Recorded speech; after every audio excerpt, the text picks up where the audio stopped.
Bonjour et bienvenue dans ce nouveau podcast qui vous est proposé par Into the Minds, cabinet d'études de marché à Paris et Bruxelles. Mon invité du jour, c'est Germain Michou-Toning. Bonjour Germain, Bonjour Pierre-Nicolas, tu es le cofondateur d'Alvo tout à Market. fait. Alvo.market, c'est le site web. Ta société a été reprise dans le classement Challenge 2023 des 100 startups à surveiller en France, à suivre de très très près en France.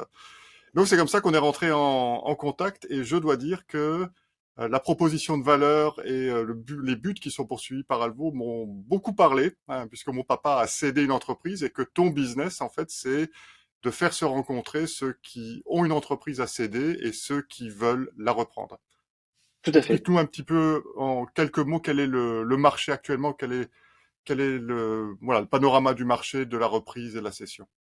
Ravi. Donc effectivement, Alvo, on a vocation à simplifier, fluidifier, accélérer la transmission, la fusion-acquisition et de ce qu'on appelle le small cap, donc des petites entreprises. Et nous, le small cap, on va le définir comme les entreprises qui sont valorisées moins de 15 millions d'euros. Donc, valorisées, le prix d'achat, le prix de cession sera de moins de 15 millions d'euros, c'est ce qu'on appelle le small cap, qui est aujourd'hui un marché qui est très dynamique parce qu'il y a de plus en plus de cédants qui arrivent sur le marché. Il y a on pourra en reparler, mais il y a le baby boom qui s'en donc papy boom, avec donc une hausse chaque année, il y a plus 15% de cédants et le volume va doubler dans les 10 années à venir. Et il y a en face un volume croissant de repreneurs également, euh, peut-être lié aussi au post-Covid, où on recherche plus de sens, on peut peut-être quitter le salariat pour l'entrepreneuriat. Sauf que c'est un marché qui est grippé, puisqu'il y a chaque année près de la moitié des entreprises qui sont mises sur le marché qui ne trouvent pas de repreneurs. Et donc, on a souhaité lancer Alvo pour amener de la tech, de la data et de l'UX au service du M&A qui utilise encore beaucoup de codes traditionnels. Il y a des acteurs qui font très bien leur métier, il y a des plateformes qui ont des fortes notoriétés, mais on voit que ça ne suffit pas et qu'aujourd'hui, il faut amener un peu plus de tech et digital pour pouvoir fluidifier cela, à l'instar de ce qu'on a pu voir dans d'autres secteurs, d'autres économies. Moi, j'ai un profil plutôt fintech où j'ai participé à la création de différentes banques en ligne, que ce soit B2C ou B2B. Bon bah, on ne réinvente pas la carte ou le virement. En revanche, on améliore l'expérience, on améliore la collecte de données, ce qui fait qu'in fine, on a une expérience beaucoup plus fluide, beaucoup plus digitale, et aussi avec un rapport qualité-prix qui répond plus à une offre, qui répond mieux à la demande actuelle des consommateurs. Oui, parce que en fait, ce que tu me partageais avant, quand on a préparé ce podcast, c'est voilà, il y a quelques chiffres qui sont vraiment tout à fait interpellants. Mm. 180 000 entreprises à reprendre. Seulement un tiers de ces 180 000, en fait, sont mis Sont sur mises le en vente. marché. Et il y a Mm. seulement la moitié de ces 60 000, donc 30 000, c'est ce que tu disais, qui trouvent un repreneur. Qui Et la trouvent question, repreneur, voilà. donc, ce qui est incroyable, en fait, c'est qu'il y a tout ce vivier d'entreprises avec des clientèles qui sont déjà établies, avec un business model qui fonctionne déjà, qui sont déjà implantés Tout à dans le fait, tissu économique français, qui, en gros, bah, partent à la poubelle. En fait, bien il faut sûr. recommencer. Ouais, ouais. Et là, en plus, on parle, alors nous, on ne parle que des entreprises rentables ou viables. Il y a un autre business qui est le restructuring ou les entreprises qui sont en faillite, etc. Et là, il y a aussi un marché de la reprise. Donc ça, c'est un autre, un autre métier. Nous, on parle d'entreprises qui sont rentables, viables. Et ce qu'on veut aussi évangéliser, en tout cas, c'est aussi un axe de communication important pour nous, c'est de montrer que la reprise est moins risquée que la création. Il y a eu un moment où et moi j'en suis aussi un pur produit, la Startup Nation, où on crée des startups, parce que et donc le côté entrepreneurial est mis en avant. Et il y a également le côté des reprises en fait, où il y a des compétences digitales, tech, internationales à apporter dans des TPE, PME rentables, dans l'industrie par exemple, dans le BTP, etc., où on peut faire décoller les entreprises qui ont déjà un savoir-faire, un carnet d'adresses très connu, un outil de production qui a fait ses preuves, et donc c'est ça qu'on veut mettre en avant et à la une pour donner envie, ou en tout cas aider des entrepreneurs qui se posent encore des questions à sauter le pas et se lancer dans le reprenariat, et donc plus l'entrepreneuriat en partant de zéro. Voilà.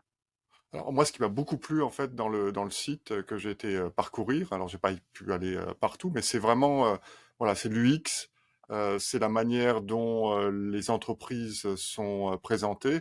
Donc c'est vraiment pas le bon coin des entreprises. Ici, on est vraiment dans quelque chose qui est beaucoup plus structuré, où les KPI sont mis en avant, et c'est vraiment une sorte de bourse en fait des cédants et des repreneurs. C'est ça.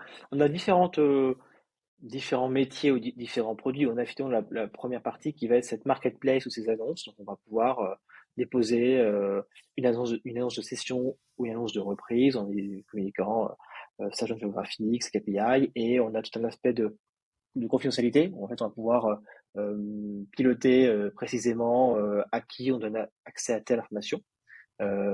Et ça, c'est vraiment gratuit. Donc, on fait en sorte de fluidifier le marché et ça marche très bien pour les toutes petites valos, les toutes petits deals, des boîtes qui sont valorisées entre 50 000 et 200 000 euros. Bon, bah, la vente entre particulier et particulier, si je peux faire pareil avec de l'immobilier, marche très bien. Et ça, on est fiers parce qu'on a tous les jours, enfin, toutes les semaines, des deals qui se font sans intervention de notre part, où on Mhm. a réussi à faire la rencontre, le matching, le Tinder, je sais pas si on peut prendre ce parallèle-là, C'est ça, entre ouais. des cédants Exact. et des repreneurs. Voilà. Et après, on a de l'accompagnement, c'est plutôt sous forme de mandat de cession, donc du service, où là, on va accompagner les boîtes un peu plus grosses pour mettre en avant le savoir-faire d'entreprise, la valoriser et trouver des repreneurs qui vont plutôt parfois être des repreneurs industriels ou corporate et peut-être moins des repreneurs personnes physiques, personnes individuelles. Voilà.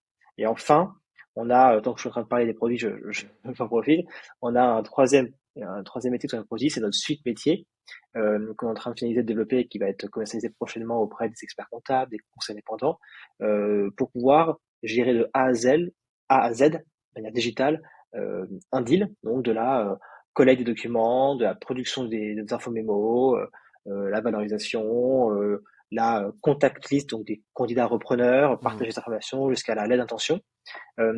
Puisque donc avec cet outil, on va pouvoir redonner les clés aux intérimaires qui sont au contact des dirigeants, donc typiquement les experts comptables, pour qu'ils puissent gérer ces deals. Et donc comme ça, on a un ensemble d'outils qui permettent de fluidifier tout le marché. Les toutes petites boîtes via la marketplace, ils postent leur annonce, c'est gratuit, mise en relation et ils trouvent un repreneur. Le service et l'outil pour être au plus près du terrain, au plus près des dirigeants qui veulent céder.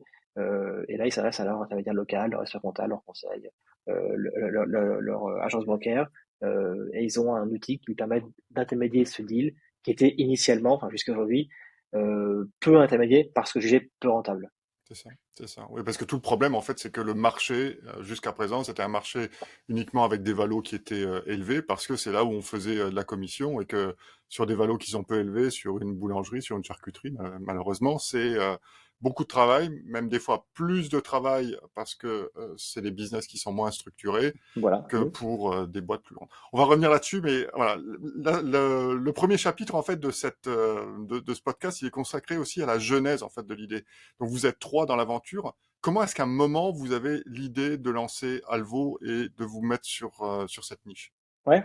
Alors, on a, chacun avait un peu ses idées dans son, pas, non, pas dans son coin, mais chacun avait des sources d'idées ou d'inspiration différentes. Le premier associé, donc, c'est Mathieu Stéphanie, qui lui est entrepreneur, il a déjà cédé, enfin créé et cédé et même repris plusieurs boîtes. Il a également un podcast Génération Do It Yourself qui est assez connu où il interviewe des entrepreneurs. Et donc il a à la fois lui vécu la peine, les difficultés de céder ou de vendre en tant qu'entrepreneur. Il a aussi écouté la peine des invités qu'il interviewe. Et donc, il était convaincu qu'il fallait faire quelque chose pour fluidifier ce marché. Le deuxième associé, c'est Thomas Collin, qui lui est plutôt l'homme du chiffre, qui a déjà réalisé des opérations de LBO, de M&A en startup, donc il a aussi vu les difficultés qu'il peut y avoir pour fluidifier ce marché. Et moi, qui ai un profil plutôt fintech, j'ai participé à la création de différents acteurs de néobanques, et on a amené de la tech et du digital dans la banque en ligne, pour les particuliers, pour les pros. Et donc, je suis convaincu que l'on peut faire la même chose dans la banque d'affaires. On ne va pas enlever l'humain, en revanche, on va pouvoir simplifier le travail des opérations, par exemple, pour la collecte de documents, la vérification des informations, l'expérience client, tout ce qu'on a pu faire aussi dans la banque traditionnelle dans la banque d'affaires. Et donc c'est en se rencontrant et en partageant notre vision qu'on s'est dit ok, ben, il faut qu'on se lance sur le secteur et qu'on arrive à, à simplifier et à faire en sorte que la transmission small cap puisse devenir fluide alors sexy, je sais pas, mais en tout cas beaucoup plus agréable qu'elle ne l'est aujourd'hui. Et surtout beaucoup plus visible, en fait. C'est ça le nerf de la guerre, en Ça, fait, c'est c'est... une des raisons, c'est qu'en fait, il faut aussi que on sorte de ce marché un peu caché. Il y a encore beaucoup d'a priori sur non, je veux pas que la session de ma boîte se sache, etc. Alors, il y a différents moyens de monitorer la confidentialité de son offre, mais en revanche, si personne ne sait que la boîte est à vendre, il n'y aura pas d'acheteur et la boîte ne vaut rien. Vraiment, il faut aussi trouver le bon compromis entre faire savoir que la boîte est à vendre et ne pas communiquer auprès, je sais Bien pas, sûr. d'investisseurs, de, de, de, de clients ou de concurrents pour lesquels ça pourrait être risqué qu'ils soient informés de la session. Voilà.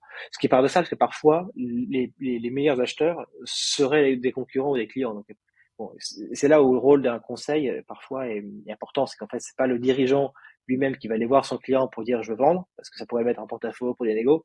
Le rôle d'intermédiaire dans ce cas, il y a ok voilà, on a telle entreprise qui est dans votre secteur d'activité, avec qui vous avez déjà des liens, il serait peut-être pertinent que vous rapprochiez de cette structure pour différentes synergies, etc. Et c'est Bien là où le sûr. rôle d'intermédiaire prend tout son sens. Sauf que c'est difficile, je finis la boucle, c'est difficile d'avoir un intermédiaire qui s'en occupe sur les small caps parce que voilà, euh, deal moins rentable et donc avec un Voilà, pas assez de niveau commission, d'intermédiaire. etc. Voilà. Voilà, armé de cette intuition, parce que voilà, Mathieu a interviewé des entrepreneurs dans Oui, son c'est vrai. podcast. Faut qu'on revienne quand même à la genèse. Arrivé cette Vo- intuition, on a commencé à échanger avec des connaissances pour qu'on puisse tester. Et on a signé notre premier mandat, premier deal. Donc, mandat de cession. Donc, en fait, on est rémunéré au succès pour la vente de boîte pour pouvoir tester réellement et itérer et se rendre compte réellement de, OK, est-ce qu'on sait faire, est-ce qu'on y arrive et est-ce qu'on valide les différentes peines, les différentes difficultés qu'on avait déjà pu recevoir via des verbatims ou des témoignages de cédants.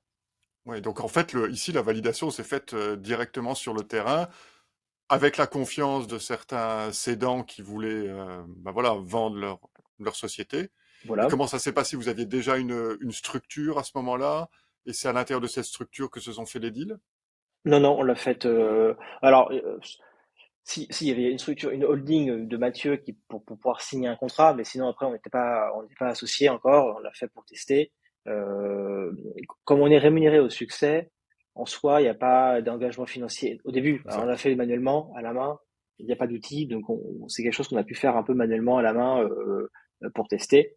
Euh, et puis également valider que tous les trois on s'entendait bien, parce que bon même si on était assez raccord sur l'idée et la peine, reste à savoir si après au quotidien on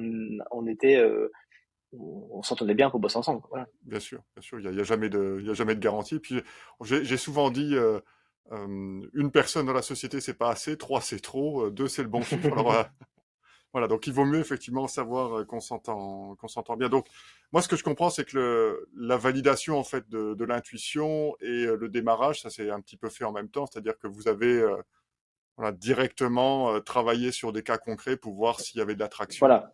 On a sauté sur l'occasion d'avoir des cas concrets sous la main, via notamment le réseau de Mathieu, pour dire bah, ok, allons-y. Ça ne nous demande pas beaucoup d'investissement financier, ça demande juste du temps, on y va, on teste.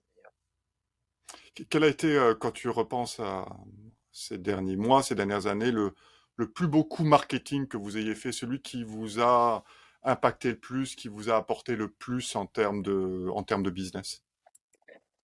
Alors, il y en a tout ce qui va être retombée presse, c'est toujours important. Le plus gros coup au lancement, ça a été via une newsletter que Mathieu a envoyée à sa communauté, dans laquelle il parlait du projet d'Alvo, enfin le site était lancé, etc. Et donc il annonçait l'ouverture de la marketplace. Donc on avait, bon c'était pas cette version-là du site, c'est une version antérieure du site, mais en tout cas la fonctionnalité de base était la même où on pouvait donc publier des annonces de sessions et de reprises. Et elle était envoyée à peu près à 4-5 000 entrepreneurs. Et on a eu un nombre phénoménal d'inscrits sur le site et une trentaine de leads. Et on a signé suite à ces 30 leads, on a signé 5 ou 6 mandats. Je crois que c'est 5 mandats, si je me souviens bien, 2 sessions en plus. Et donc on était agréablement surpris du reach, de l'impact, et ce qui démontrait une fois de plus qu'il y avait une forte attente des entrepreneurs d'avoir un acteur digital innovant pour pouvoir céder sa boîte.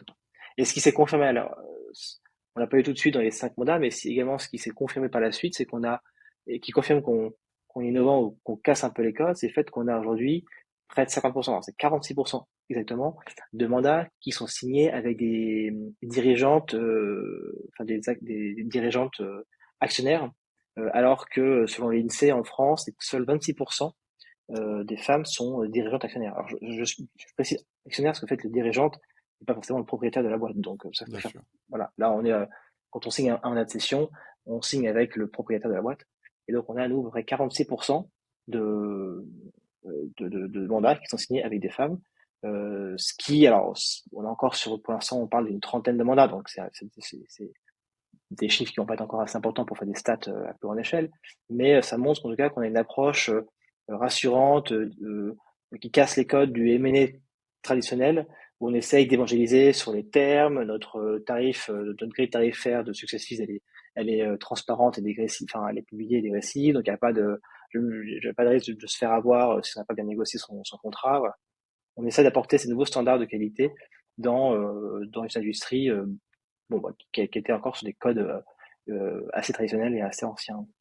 Alors moi, ce que je trouve formidable dans cette histoire, je laisse de côté pour le moment, et j'y reviendrai plus tard, sur les femmes, parce que ça veut dire aussi beaucoup de choses. J'ai fait une étude sur l'entrepreneuriat féminin en 2021-2022, donc je pense qu'il y a beaucoup de choses à raconter. Mais c'est que, pour revenir à la newsletter, c'est vraiment en fait un levier pour aller chercher des clients. Et j'ai eu l'impression, en tout cas ces dernières années, que la newsletter, l'emailing, etc., était un petit peu tombé en disgrâce, qu'on parlait uniquement de growth hacking via LinkedIn, etc. Et en fait, c'est la preuve que lorsqu'on a une cible qui est bien qualifiée, lorsqu'on a un message qui Tout est à fait. bon, on arrive à faire du business avec les newsletters. Et c'est sans doute le dernier moyen qui nous reste avec le SMS et le téléphone et le courrier, de joindre les gens directement. C'est-à-dire que j'ai pas d'intermédiaire, j'ai pas un algorithme qui soit celui de YouTube, qui soit celui de Google ou qui soit celui Mmh, de LinkedIn, qui va décider si mon message est vu c'est ou vrai. pas. Alors on peut avoir l'algorithme des spams qui peut parfois encore un peu interférer, voilà. Mais non, mais tu as tout à fait raison. Et ce qui prouve ça, c'est quand même l'essor des newsletters payantes également. Donc, comme je pense à Snowball dans la finance, il y a Magma dans l'innovation. Mhm. Donc, ce qui prouve réellement cet intérêt pour ce contenu qualifié de qualité. Ouais, tout à fait. Exactement. Est-ce que vous aviez conscience avant de démarrer en fait que la newsletter de Mathieu avait un tel potentiel, ou est-ce que vous en êtes rendu compte au moment où vous deviez chercher des leads? On en avait un peu conscience, on s'était pas du tout mis d'objectif de conversion. On était là Mhm. pour faire connaître la marketplace, générer du trafic, et notamment générer des retours des utilisateurs. Et ben voilà, ça c'est fluide, ça c'est pas fluide. Euh, mais de là à pouvoir convertir ça en business directement, non, non, c'était pas fixé ce type d'objectif. C'était aurait été très agréablement surpris. Et je pense même qu'en fait, on a signé 5 un peu par hasard, mais en fait, on aurait eu une vraie, à l'époque, on était tous les trois, moi, j'étais pas encore à temps plein dans le projet, on aurait eu une vraie 16 machines à ce moment-là, on aurait Mhm. converti bien plus, en fait. C'est que là, on les a pas relancés, et quand on les a relancés, plusieurs mois plus tard, c'est trop tard. Ouais, Donc, c'est les trop 5 tard. qu'on a signés, ça, on les a signés un peu parce que ils sont arrivés au bon moment et ont été disponibles pour répondre à leurs questions, Bien si je sûr. résume. Mais en fait, on aurait eu une vraie 16 machine derrière, on aurait fait un taux de transfert qui aurait été encore bien plus important. Parlons maintenant du décollage. Donc, il y a eu le classement Challenge 2023. Il y a eu aussi d'autres mises en Ouais, avant d'Alvo Market. Comment ça s'est passé? Comment est-ce que tu as senti en fait qu'il y avait vraiment de l'attraction et que voilà, les deals allaient se faire? on a eu l'annonce de notre levée de fonds en octobre dans différents médias. Donc ça a grandement boosté notre trafic. Et puis, on a mis le paquet sur le SEO également. Mhm. Et, euh, et donc, on a rapidement atteint les 100 nouveaux inscrits sur la plateforme par semaine. Wow. Et un volume d'annonces aussi assez important. Et c'est là où on a compris. C'est là où on a vu en tout cas que le sujet intéressait. Après, reste à nous de trouver le bon modèle de monétisation entre la marketplace qui est gratuite, le service et l'outil pour les pros. En revanche, le fait de pouvoir publier son annonce, consulter son annonce, trouver des repreneurs ou des cédants, on voit qu'il y a un gros besoin. Voilà, et c'est en ouais, octobre, novembre, décembre qu'on a grandement accéléré sur cela. Euh, donc, aidé par des publications, des articles, des tribunes dans différents médias et le SEO surtout. Et Ouais. après, le bouche à oreille également, en fait. Ouais, ouais, donc tout ça, en fait, grâce à l'inbound, parce que voilà, les médias, l'inbound, en fait, ça va ensemble. Donc, il n'y a Mm. pas encore d'effort sur l'outbound. Je pense qu'on y reviendra après parce que c'est dans les plans pour le futur.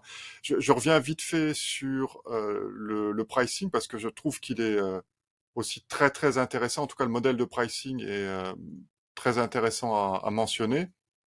Donc, j'affiche maintenant le site. En fait, on voit qu'il y a des tarifs pour les cédants, des tarifs pour les repreneurs et des tarifs pour les intermédiaires. Et donc, il y a toujours une offre gratuite pour ceux qui veulent consulter les annonces. Et donc, ça Oui, veut dire, tout moi, à ce que fait, je ouais. comprends, c'est que le business model, c'est un business model avec des revenus qui sont récurrents et pas seulement du one shot quand le deal est fait. C'est ce qu'on va viser. Alors, on a cet abonnement récurrent à 29 euros par mois qui permet en fait d'avoir un usage complet des outils, les Mhm, mêmes outils qui sont accessibles en mode gratuit. Euh, Par exemple, si on veut faire plus de 5, si je suis repreneur et que je veux faire plus de 5 demandes de mise en relation par mois, dans ce cas-là, j'aurais passé au plan Start. exact. Et puis on rajoute dans ce pack beaucoup de fonctionnalités, d'usage, des formations également, voilà. Et après, on a l'abonnement, les autres abonnements qui sont là des abonnements à nos mandats de session. On est Mhm, accompagné dans la session de son entreprise.